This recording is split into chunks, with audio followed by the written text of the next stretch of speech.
దేవుని సన్నిధానంలో ఈ రీతిగా వాక్యాన్ని ధ్యానం చేసుకోవడానికి దేవుని కృప చూపాడు. అందరము చక్కగా దేవుని వాక్యాన్ని ధ్యానం చేద్దాం. మరి ఎన్నో దినములు మరి దేవుని సన్నిధిలో గడుపుతూ ఉన్నాం. నిజముగా దేవుని యొక్క సన్నిధి దేవునికి మహిమ కలుగునుగాక. అతి కష్టం మీద అతి క్లిష్టమైన పరిస్థితుల్లో మరి ఈ సేవా పరిచర్య కొనసాగిస్తున్నాం. మరి చర్చి రేకులు గోతులు దూకి పగిలిపోయినాయి. మరి ఈ వీడియో చూస్తున్నటువంటి దైవజనులు, విశ్వాసులు, నమ్మకస్తులు ఎవరైనా మరి చూస్తున్నటువంటి వారు మరి ఈ రేకుల కోసం సహాయం చేయాలని ప్రార్థన చేస్తున్నాం, మనవి చేస్తున్నాం.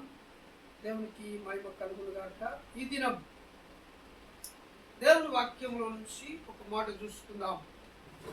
యోహాను సువార్త లేదా లూకా సువార్త లేదా మార్కు సువార్తలో నుంచి ఒక మాట చూసుకుందాం. ఏంటంటే మార్కు సువార్త 12వ అధ్యాయం, మార్కు సువార్త 12వ అధ్యాయం 13వ వాక్యం. వారు మాటలలో ఆయనను చిక్కుపరచవలనని పరిసయ్యులను హెరోదీయులను కొందరిని ఆయన యుద్ధకు వచ్చి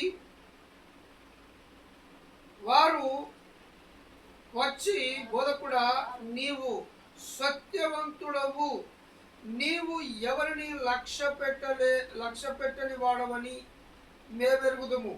నీవు మొహమాటము లేని వాడవై దేవుని మార్గము సత్యముగా బోధించువాడవు.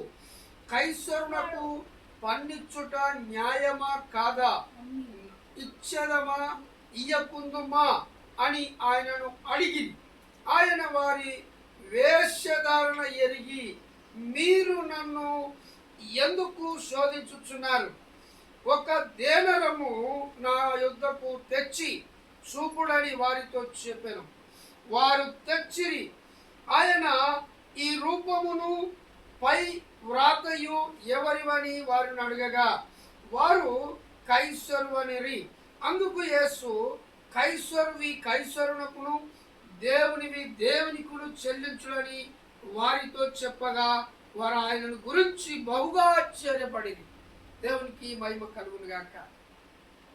అయితే యేసు క్రీస్తు ప్రభుల వారిని రక్షకుడని, నిజ దేవుడని నమ్మి విశ్వసించకుండా ఆయనను శోధించాలని, ఆయనను బలవంతం చేయాలని, లేదా ఆయనను తప్పుపట్టాలని, లేదా ఆయనను చెరసాలకు అప్పగించాలని, లేదా జైల్లో వేయాలని, లేదా ఆయన కుండ చేయాలని పలు రకాలుగా ఆలోచనలు కలిగి ఆయనను శోధిస్తూ వస్తున్నారు. ఆయన మాటల్లో ఏదైనా అపరాధ భావం దొరుకుతుందేమో, ఆయన మాట తెలబడినప్పుడు ఆయనను పట్టుకొని చిక్కు పెడదామేమో, లేదా ఆయన మాటల్ని తప్పుపట్టి ఆయనను ఈ ప్రాంతంలో లేకుండా చేద్దాము అనేటువంటి తలపు కలిగి ఆ వ్యక్తులు ఆయన దగ్గరికి వచ్చినట్టుగా చూస్తున్నాం. ఎవరు వాళ్ళు? పరిసయ్యులను హెరోదీయులను కొందరిని ఆయన యొద్దకు పంపిరి. ఈ వాక్య భాగాన్ని మనం గమనిస్తే ఈ రోజుల్లో కొందరు కుయుక్తి పరులు ఏం చేస్తున్నారంటే కొందరిని మందిరాలకు పంపిస్తున్నారు. మందిరంలోనికి కొందరిని పంపించి ఆ పాస్టర్ ఏదైతే చెప్తున్నాడో దానిని రికార్డింగ్ చేసి తీసుకురమ్మని పంపిస్తున్నారు. తర్వాత ఈ పరిచర్య జరగకుండా, లేదా క్రీస్తు సువార్త మార్గము వెళ్ళకుండా దీన్ని ఆపడానికి, దీన్ని వ్యతిరేకిస్తూ, సువార్త పరిచర్యను వ్యతిరేకిస్తూ, లేదా దైవ సేవకును వ్యతిరేకిస్తూ, లేదా మందిరాలను ధిక్కరిస్తూ వ్యతిరేకిస్తూ ఆ స్వార్థ పరిచర్య జరగకూడదని, వారి మాటల్లో ఏదైనా తప్పు దొరికినప్పుడు వారిని చిక్కులో పెట్టాలని, లేదా శోధించాలని, లేదా వారిని కొట్టాలని, లేదా వారిని ఆటంకపరచాలని, లేదా వారిని వ్యతిరేకించాలని వారి కుయుక్తి ద్వారా వ్యతిరేకిస్తూ కొనసాగుతూ ఉన్నారు. ప్రజెంట్లీ ఇప్పటికీ కూడా ఈ ప్రాంతంలో భయంకరంగా వ్యతిరేకిస్తూ ఉన్నారు. భయంకరంగా దేవుని మందిరానికి వ్యతిరేకంగా పనిచేస్తూ ఉన్నారు. భయంకరంగా దేవుడు అంటే లెక్క చేయకుండా జీవిస్తూ ఉన్నారు. దేవుని నమ్మకుండా, దేవునిగా గుర్తించకుండా ఈ ప్రాంతంలో జీవిస్తూ ఉన్నారు. దేవునికి మహిమ కలుగునుగాక. ఈ శంకరంపేట, మైదక్పల్లి, కామారం, కురంపల్లి గ్రామ ప్రజలు నిజమైనటువంటి దేవుడు యేసు క్రీస్తు ప్రభుల వారని చెప్పినప్పుడు ఆయనను ధిక్కరిస్తూ, ఆయనను వ్యతిరేకిస్తూ, ఆయన మందిరాన్ని చులకనగా చేస్తూ, దైవ సేవకుని చిన్నచూపు చూస్తూ జీవిస్తూ ఉన్నారు, బ్రతికేస్తూ ఉన్నారు. భయంకరమైనటువంటి స్థితిలో బ్రతుకుతున్నప్పటికీ మా బ్రతుకే చక్కగా ఉన్నది, మా బ్రతుకే మంచిగా ఉన్నది, మేము బహు మంచిగా బ్రతుకుతూ ఉన్నామని ఒక భయంకరమైనటువంటి భ్రమలో వాళ్ళు బ్రతికేస్తూ ఉన్నారు. దేవునికి మహిమ కలుగును గాక. హల్లెలూయా. దేవుడు చేసిన గొప్ప కార్యాలు మర్చిపోయారు. ఆ చాలా ప్రాంతాల్లో దేవుని సేవకులు వారికి రోగం వచ్చినప్పుడు, వారికి జడం వచ్చినప్పుడు, వారికి బాధ వచ్చినప్పుడు ప్రార్థన చేసి బాగా ఈ దేవుని యొక్క కృపను అనుభవించినప్పటికీ, దేవుని యొక్క సన్నిధిని అనుభవించినప్పటికీ ఎవడో గన్నయ్య చెప్పాడని, ఎవడో రాకాశి చెప్పాడని దేవుని సన్నిధిని తృణీకరిస్తూ జీవిస్తూ ఉన్నారు. దేవుణ్ణి సన్నిధికి రాకుండా బ్రతికేస్తూ ఉన్నారు ఈ లోకంలో. దేవునికి మహిమ కలుగును గాక. ఎలా ఉన్నారు అంటే తల్లిదండ్రులను వ్యతిరేకించేవారు, తాగుబోతులు, తిరుగుబోతులు, దుర్మార్గులు, నీచ ప్రవృత్తి. ఆ అందమైన ఆడపిల్లలు కనుక వారు వెంబడబడడం, లేదా ఆడపిల్లలు అబ్బాయిలు కనబడితే వెంబడబడడం, నీచ ప్రవృత్తి కలిగి బ్రతికినప్పటికీ ఇదే బ్రతుకు మంచిగున్నది, ఈ బ్రతికే కరెక్ట్గా ఉన్నది, ఈ బ్రతుకులోనే మేము జీవిస్తాము, ఇలాంటి బ్రతికే మేము బ్రతికేస్తాము, ఇదే మేము నేర్చుకున్నాము, ఇదే మేము గ్రహిస్తూ ఉన్నాము, ఇదే మేము అనుభవిస్తూ ఉన్నాము, దీనికంటే మంచి బ్రతుకు మరెక్కడ లేదు అనేటువంటి భయంకరమైన నీచ ప్రవృత్తి కలిగి బ్రతికేస్తున్నారు. దేవునికి మహిమ కలుగును గాక. సమాజంలో జరుగుతున్నటువంటి ఆ సందర్భాన్ని, లేదా సమాజంలో జరుగుతున్నటువంటి ఆ భయంకరమైన విపత్తులను గురించి మరి దేవుడు ఆయన తెలియజేస్తున్నటువంటి మాట. అయితే వారు వచ్చి ఆయనను చిక్కులో పెట్టవలనని, చిక్కుపరచవలనని ఆయన దగ్గరికి వచ్చి అడుగుతూ ఉన్నారు. ఏమని అడుగుతున్నారు? వారు వచ్చి, బోధకుడా నీవు సత్యవంతుడవు. దేవునికి మహిమ కలుగును గాక. ఏమంటున్నారు ఆయనను? నువ్వు సత్యవంతుడవు, నువ్వు చెప్పేది సత్యమే, నువ్వు చెప్పేది కరెక్టే, నువ్వు చెప్పేది నమ్మవలసిందే, నువ్వు ఏదైతే చెప్తున్నావో అది మంచిదే. అయితే మాకొక్కటి ఉన్నది, మాకొక్క నీచ ప్రవృత్తి ఉన్నది. ఏంటది? మా పితరుల కాలం నుంచి మేము చేస్తున్నటువంటిది ఆ భయంకరమైన పాపం అడ్డుగా ఉన్నది. అయితే నువ్వు సత్యవంతుడవే, నువ్వు ఎవరిని లక్ష్య పెట్టక చెప్పుతూ ఉన్నావు. అయితే మేము ఎరుగుదాం, మాకు తెలుసు నువ్వు సత్యవంతుడవని, నువ్వు నీతిమంతుడవని, నువ్వు పరిశుద్ధుడవని, నువ్వు నిజమైన దేవుడవని మాకు తెలుసు.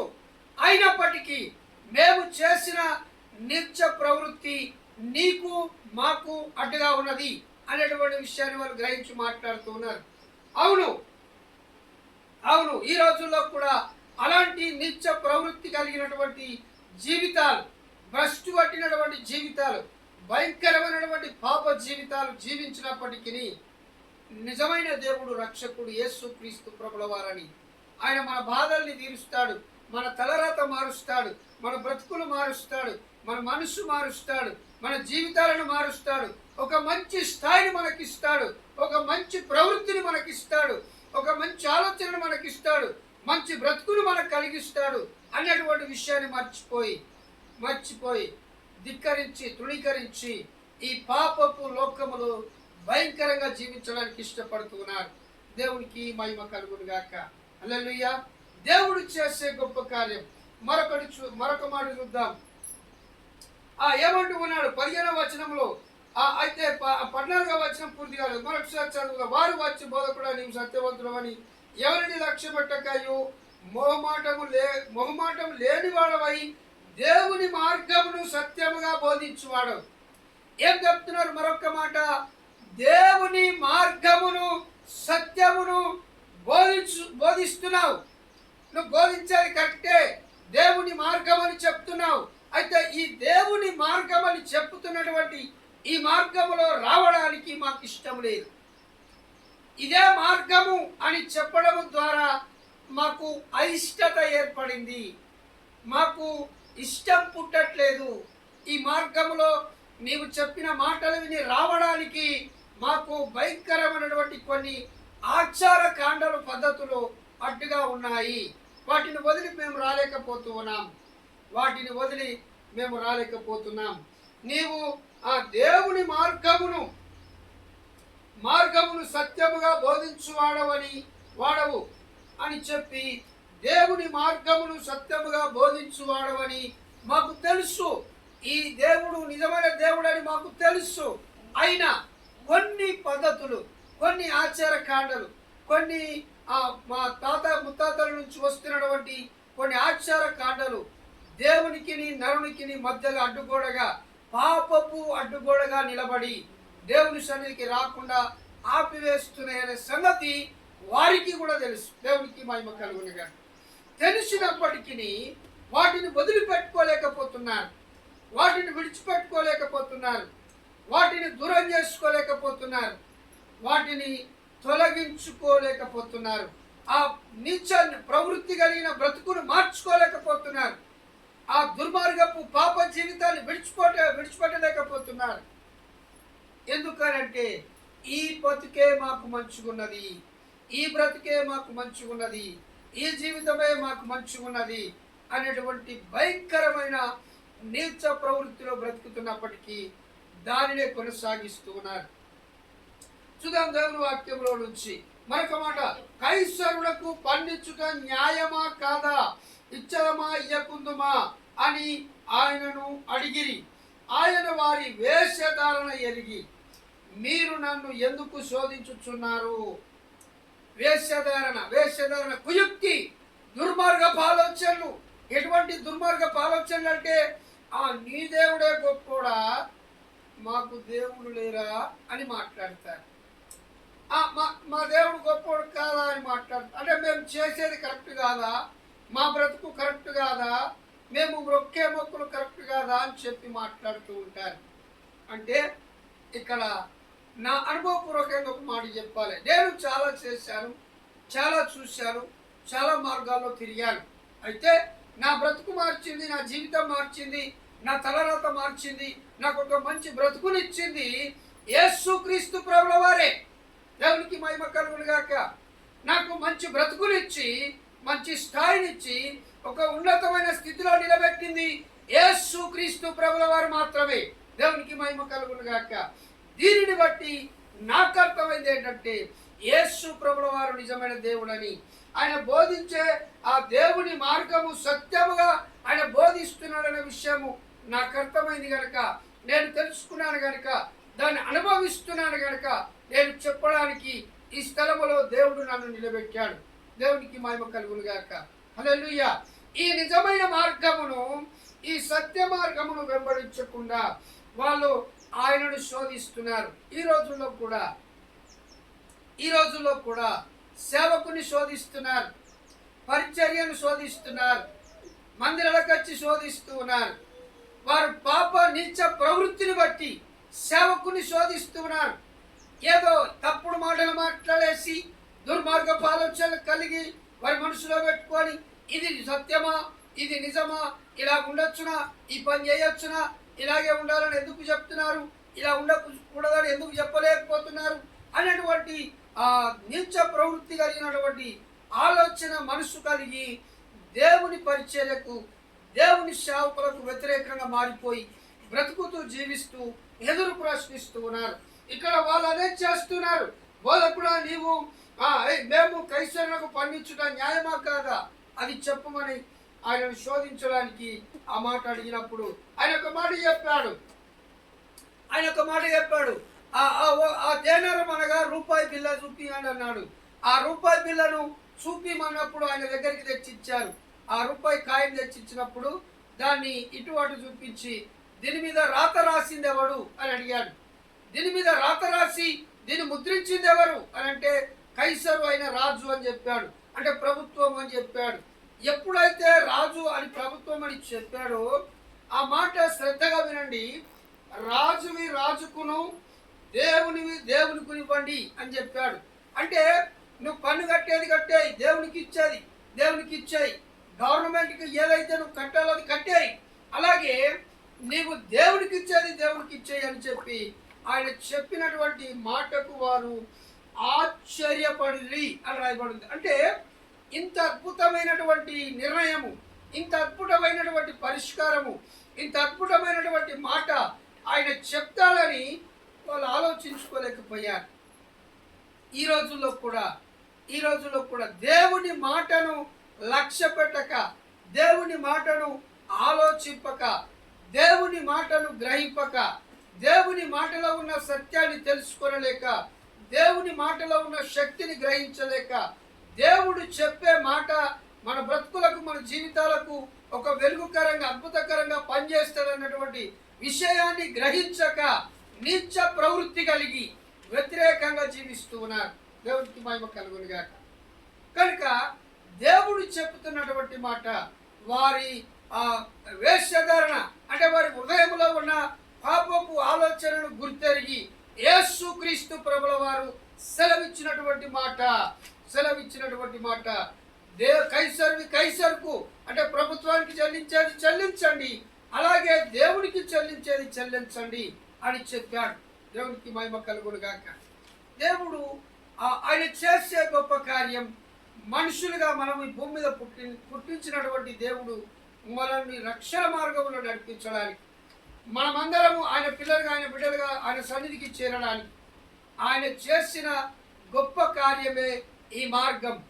ఈ మార్గంలో, ఈ సత్య మార్గంలో మనం నడిచినప్పుడు, ఈ సత్య మార్గాన్ని మనం వెంబడించినప్పుడు, ఈ సత్య మార్గంలో మనం కొనసాగినప్పుడు మోక్షానికి వెళతాము అనేటువంటి ఈ పరమ సత్యాన్ని కొందరు అభాగ్యులు జీర్ణించుకోలేకపోతున్నారు, కొందరికి మింగుడు పడలేకపోతున్నది, కొందరు దాన్ని ఆహ్వానించలేకపోతున్నారు, దాన్ని ఆ చేతులార హృదయంలోనికి తీసుకోలేకపోతున్నారు. ఆ వాక్యంలో లేదా దేవుని మాటలో ఉన్న ఆ శక్తి ప్రభావమును వారు గ్రహించక నీచ ప్రవృత్తి కలిగి భ్రష్టుకరమైనటువంటి జీవితాన్ని జీవించడానికి ఇష్టపడుతున్నారు. అవును, నీచ ప్రవృత్తి, తాగుబోతుగా, తిరుగుబోతుగా, తిండిబోతుగా, ఆ జులాయిగా, ఆ రోడ్ల మీద భయంకరంగా జీవించడానికి ఇష్టపడుతున్నారు. కానీ తమ పాపములను ఒప్పుకొని పరిశుద్ధుడిగా, పవిత్రుడిగా, నీతిమంతుడిగా, మంచివాడిగా, ఒక నలుగురికి ఆ మంచిగా కనిపించే ఒక బుద్ధిమంతుడిగా బ్రతకడానికి తమ జీవితాలను యేసు ప్రభు దగ్గరికి నడుచుకొని, తమ మనసు మార్చుకొని, బుద్ధి మార్చుకొని, గుణం మార్చుకొని, అలవాట్లు మార్చుకొని, పద్ధతులు మార్చుకొని ఒక మనిషిగా బ్రతకడానికి ఇష్టపడతలేదు. పశువుగా బ్రతకడానికి ఎక్కువగా ఇష్టపడుతున్నారు. దేవునికి మహిమ కలుగును గాక. అంటే పశువు ప్రవృత్తి కలిగి బ్రతకడానికి ఇష్టపడుతున్నారు, కానీ మనిషిగా బ్రతకమని చెప్పిన దేవుని మాటలు విని మనిషిగా బ్రతకడానికి సుతరాం ఇష్టపడలేకపోతున్నారు. భయంకరమైన పాప జీవితం కలిగి బ్రతకడానికి ఇష్టపడుతున్నారు, కానీ నీచ నికృష్టమైన బ్రతుకు కలిగి జీవించడానికి ఇష్టపడుతున్నారు. కానీ దేవుని నమ్ముకొని ఆ పాపమును వదిలేసి పవిత్రంగా, పరిశుద్ధంగా జీవించడానికి ఇష్టపడలేని పాపిష్టి జీవితాలు, బ్రతుకులుగా ఈ రోజుల్లో, ఈ దినాల్లో కనబడుతున్నటువంటి సంఘటనలు. దేవునికి మహిమ కలుగును గాక. అయితే వారి మాటలలో ఆయనను చిక్కుపరచవలనని పరిసయ్యులను, హెరోదీయులను కొందరిని ఆయన యొద్దకు పంపిరి. ఆయన ఏం తప్పు మాట్లాడుతున్నాడు, ఏం పాప మాటలు మాట్లాడుతున్నాడు, ఏం వ్యతిరేక మాటలు మాట్లాడుతున్నాడు, తెలుసుకోండి, చూడండి, గ్రహించండి అని చెప్పి కొందరిని మందిరానికి ఆయన దగ్గరికి పంపించారు. ఈ రోజుల్లో కూడా మందిరాలకు వస్తున్నటువంటి కొందరు వ్యక్తులు ఆ దైవ సేవకుడు చెప్తున్న మాటలు రికార్డ్ చేసి అనేకులు వ్యతిరేకంగా మారిపోతూ ఉన్నారు. కొందరిని మందిరాలకు పంపించి అయ్యగారి మాటలు రికార్డింగ్ చేసి తీసుకుపోయి దాన్ని యూట్యూబ్లో పెట్టి అదేదో క్లాస్ అని చెప్పి దుర్మార్గులు భయంకరంగా వ్యతిరేకంగా మాట్లాడుతూ ఉన్నారు. ఈ విషయంలో చాలా బాధ కలుగుతూ ఉన్నది. దేవునికి మహిమ కలుగును గాక. దేవుడని ఒప్పుకునే మనసు లేని నీచ ప్రవృత్తి కలిగిన మనుషులు ఇంకా భూమి మీద ఉన్నారు. సాతానుడు వారిని మోసపుచ్చినందున, తన మహత్తు చేత వారిని బంధించినందున వారి మాయలో చిక్కిన మనుషులు అదే సత్యమని, ఇది అబద్ధమని, యేసు ప్రభు దేవుడు కాదని ఇది సత్య సువార్త సత్యము కాదని మాట్లాడుతున్నటువంటి మనుషులు ఇంకా కొంతమంది కనబడుతూనే ఉన్నారు. దేవునికి మహిమ కలుగునుగాక. కానీ చాలా మంది యేసుక్రీస్తు ప్రభుల వారు నిజమైన దేవుడు రక్షకుడు అని నమ్మి విశ్వసించి బాగుపడి బ్రతుకులు మార్చుకొని ఒక మంచి జీవితాన్ని కలిగినటువంటి వ్యక్తులు ఎందరో ఈ భూమి మీద ఉన్నారు. దేవునికి మహిమ కలుగునుగాక. హల్లెలూయా. దేవుడు చేసిన గొప్ప కార్యాలు వారు అనుభవిస్తూ ఉన్నారు, జీవిస్తూ ఉన్నారు, పొందుకుంటూ ఉన్నారు. ఆయన కృపను పొందుకొని అద్భుతంగా బ్రతుకుతూ ఉన్నారు. కనుక మార్కు సువార్త 12వ అధ్యాయం 13వ వాక్యం, 14వ వాక్యం, 15, 16, 17 వాక్యాల వరకు యేసుక్రీస్తు ప్రభుల వారు మాట్లాడిన ప్రతి మాట అద్భుతంగా మాట్లాడినట్టుగా దేవుని వాక్యంలో చూస్తున్నాం. దేవుడు ఈ కొద్ది మాటలు దీవించి ఆశీర్వదించునుగాక. ప్రార్థన చేసుకుంటాం.